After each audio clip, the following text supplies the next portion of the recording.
cineasta Quentin Tarantino teve duas formações.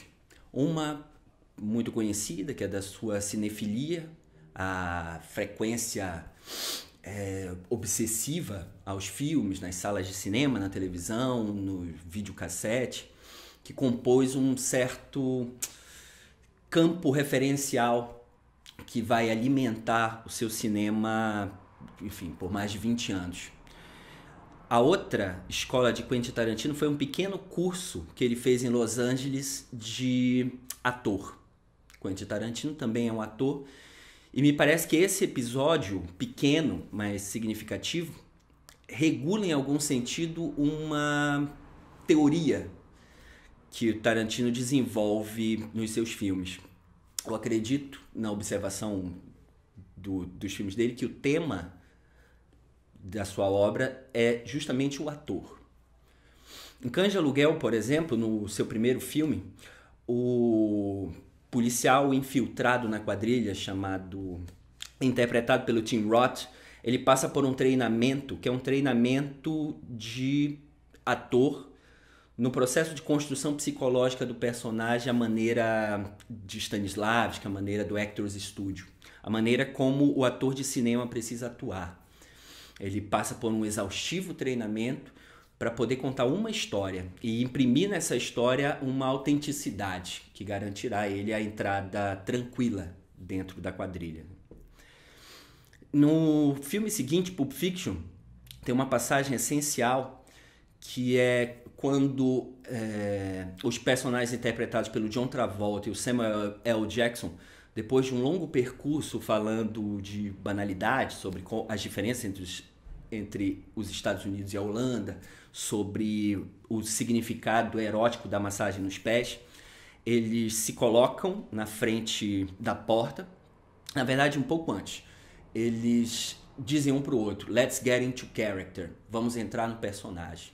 É como se Tarantino tivesse interessado nessa passagem do personagem clássico de cinema, da sua vida ordinária, enfim, comum, do seu registro cotidiano, banal, para a entrada em cena, o momento em que os bandidos são bandidos na frente das câmeras. Existe uma teoria no coração do clímax de Kill Bill que versa justamente sobre isso, né? Quando o Bill fala para a noiva, Beatrix Kiddo, sobre o Superman.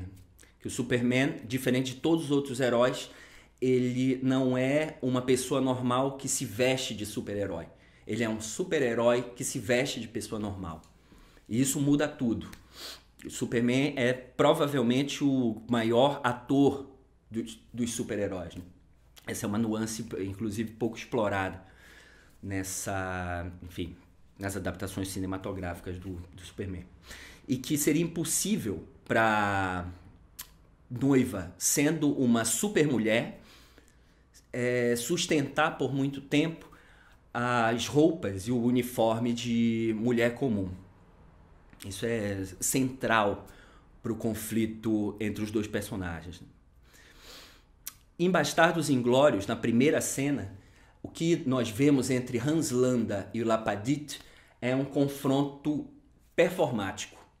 Cada um precisa sustentar uma encenação, precisa dominar um personagem e um, evidentemente, é maior que o outro.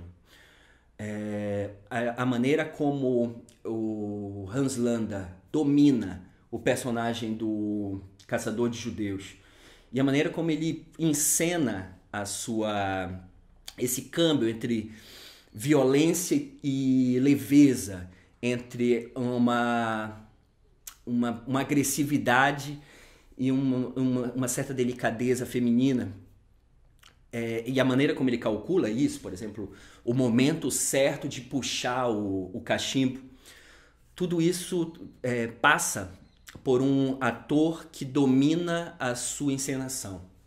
E é através disso, através do seu puro jogo de ator, através do puro domínio cênico, que aquela figura minúscula do Hans Landa derruba o gigante do Lapadite.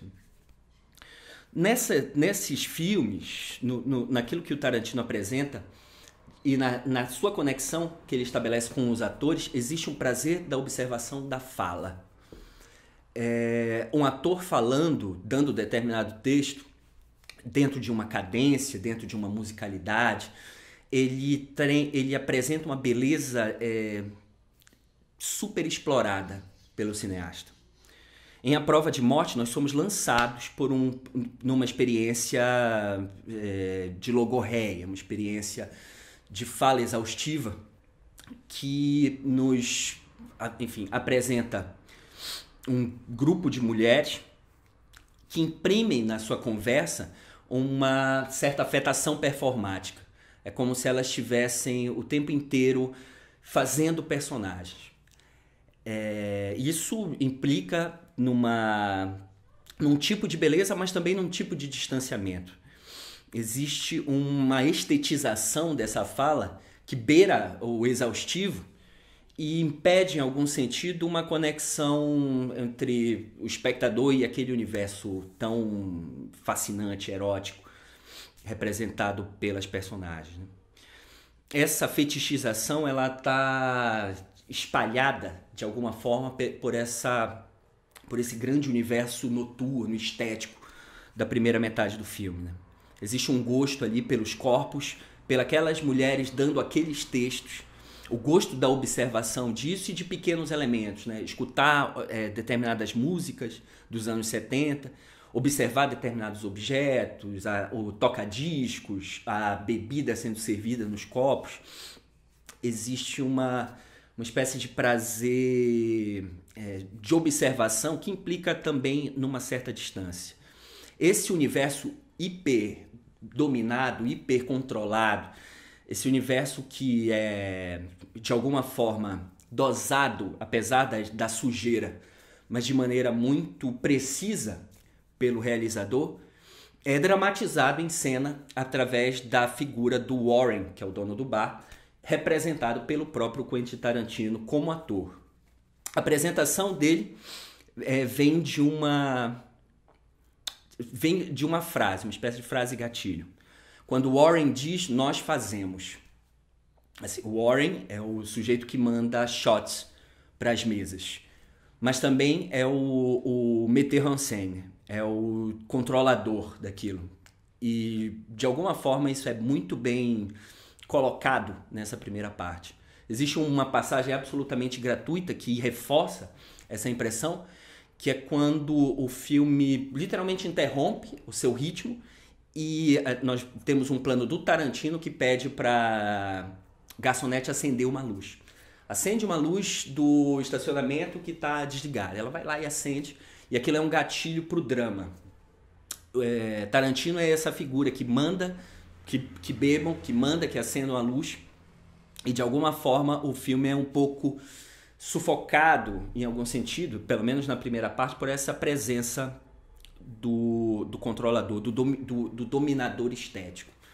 Dentro de uma malha de referências, que é o lugar da criação do Tarantino, uma se destaca nessa primeira metade do filme, que é o cinema de horror, mais especificamente o slasher americano dos anos 70 e 80. Né?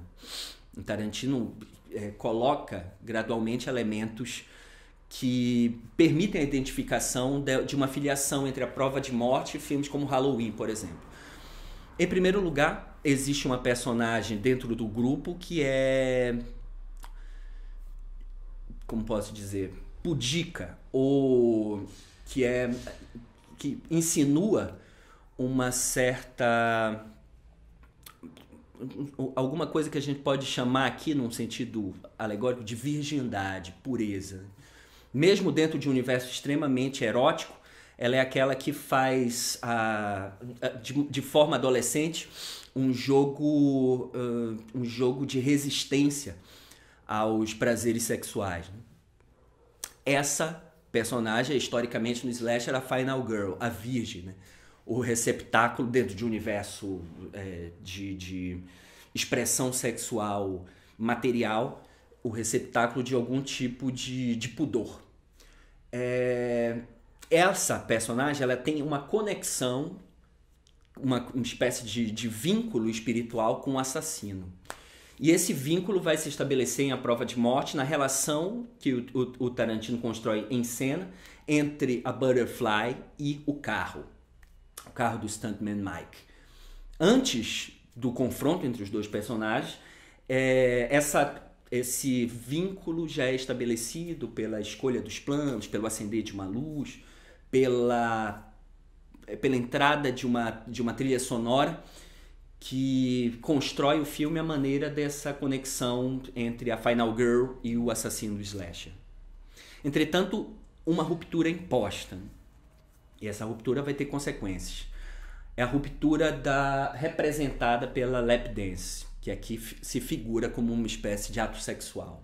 A explosão erótica do filme, filmada com todo o prazer fetichista desse cineasta obcecado pelas suas imagens e pelo universo à sua frente, ela faz com que essa personagem quebre a regra principal, atravesse o limite, quebre o pacto entre a Final Girl e o assassino. E a consequência disso é que ela não sobreviverá. A culminância dessa primeira parte é um choque entre os dois automóveis, hiperestetizado, que repete 4 vezes na montagem, mostrando detalhes de cada uma das mortes das passageiras. E é uma cena, enfim, de explosão catártica, estética. Esse choque é um choque também estético, né, com a presença das próteses. Essa violência controlada do estúdio. Enfim, apesar do plano o conjunto de planos que mostra o choque e a morte simultânea das 4 mulheres é seguido de um plano de capotamento que já dá em algum sentido o tom da segunda sequência, né? O filme é uma espécie de narrativa em espelho. A gente vê na segunda parte que é um contraponto diurno, um contraponto solar para aquela energia noturna, sombria da primeira parte, alguns elementos que se repetem. Um grupo de mulheres, a presença do assassino que de alguma forma as cerca, a conexão entre esse assassino e uma moça, ela também muito reservada e pudica no que tange a sexualidade, mas com algumas distorções essenciais, né?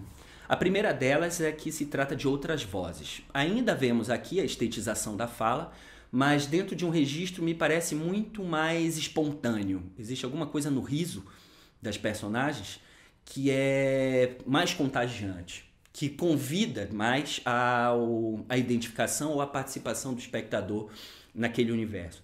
Elas contam histórias, e isso é uma marca do diretor, e como na experiência do Tim Roth em Cães de Aluguel, e ele desenvolve todo o seu treinamento em cima disso. Contar uma história é uma forma de ser recebido dentro de determinada comunidade, de envolver o ouvinte em cena e o espectador do outro lado da tela. Então elas contam histórias, falam das suas experiências sexuais no set, contam, enfim, pequenas anedotas que imprimem àquelas personagens uma humanidade diferente. Em todos os sentidos, a gente se destaca de um registro radicalmente estético para um registro mais ontológico, que, em algum sentido, está interessado não mais nessa construção desse diretor-ator que faz e que o mundo obedece, mas interessado na espontaneidade e na energia intrínseca daqueles corpos e daqueles espaços, né? Uma diferença essencial das histórias é que, enquanto na primeira história nós temos um grupo de mulheres comuns que no seu tempo livre fingem ser personagens de cinema, com a sua afetação e a sua performance, no segundo grupo nós temos personagens que são de cinema e no seu tempo livre fingem ser mulheres normais. São hipermulheres, como a noiva de Kill Bill. Elas são do povo de cinema, né? Trata-se de uma atriz, 2 dublês e uma maquiadora. Então, no sangue delas, além nas veias além do sangue corre um pouco da matéria cinematográfica, de celuloide. Então, nesse sentido, elas vão oferecer uma espécie de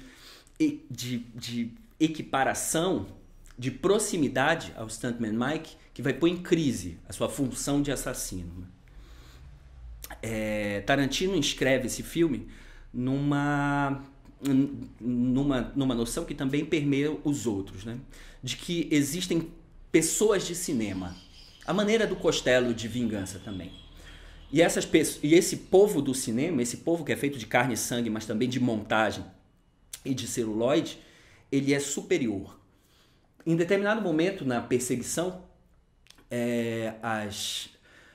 os dois velhos carros, que são carros de cinema, o carro à prova de morte e o carro, o Dodge Challenger 1970, com pintura branca, do Kowalski de Vanishing Point, entram na autoestrada e enfrentam os carrões da vida real. E os carrões da vida real parecem brinquedos girando na autoestrada. É quase que uma imagem síntese dessa teoria de que o mundo do cinema é um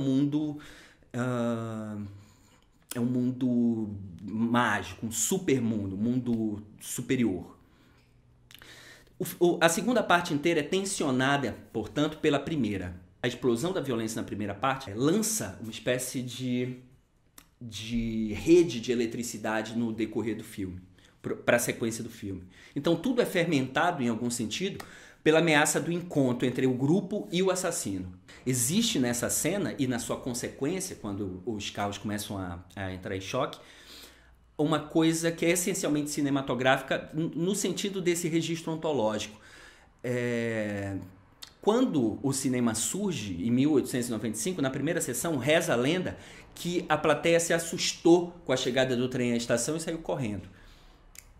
Isso porque o pacto que o cinema, essa nova arte, estabelecia com a realidade era completamente diferente do que as artes anteriores propunham. Em algum sentido, o susto na chegada do trem e a adrenalina implicada no ship's mast de A Prova de Morte é porque é de verdade, em algum sentido. Aquilo que o espectador vê na tela aconteceu na frente de uma câmera de verdade em determinado tempo e espaço. Por mais que haja um controle, o Tarantino, então, muda o registro radical. Enquanto o clímax da primeira metade é um clímax estético, controlado, dentro do ambiente do estúdio, com as próteses e a maquiagem, dentro de um tempo e espaço mais, como posso dizer, mais afeito a uma noção de linguagem e de autoria. Na segunda parte nós temos a performance dos atores numa situação em algum nível verdadeira que imprime um outro tipo de energia, uma energia talvez mais intensa e mais vigorosa. O grande mérito nessa lição e nessa passagem é que aquilo que ele sustenta na cena, no clímax final, é cinema que num estado essencial. Não pensamos no autor, pensamos que existe ali uma dublê no auge da sua performance. Ela, enfim, Zoe Bell é uma dublê atriz neozelandesa célebre e que fez as cenas de luta do Kill Bill em cima de um carro. E, enfim, não cabe muita teoria nessa passagem, né? Aqui a maneira de Howard Hawks, que de alguma forma antecipa esse tipo de imagem em filmes como Hatari ou Linha Vermelha 7000, o que é. E isso é... E o que é o cinema.